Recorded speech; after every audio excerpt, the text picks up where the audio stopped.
Ramai orang tunggu harga emas jatuh, tapi bila jatuh tak beli.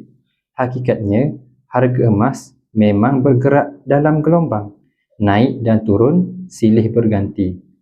Lepas kenaikan besar, pasti ada masa harga turun ambil nafas sebelum naik semula. Di situlah peluang beli dengan harga diskaun.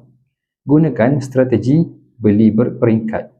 Bahagikan modal kepada 3 atau 4 bahagian. Beli sedikit setiap kali harga turun, 2 hingga 3%. Bila jatuh lagi, tambah belian. Strategi ni bantu dapat purata kos lebih rendah dan elak tersalah masa. Yang penting, fokus pada tambah gram, bukan harga semasa. Ingat, emas bukan untuk sehari dua. Ia simpanan jangka masa panjang. Siapa sabar 3 hingga 5 tahun, hampir pasti untung. Jadi, bila harga emas jatuh, senyum. Sebab anda sebenarnya sedang membeli aset mahal pada harga murah.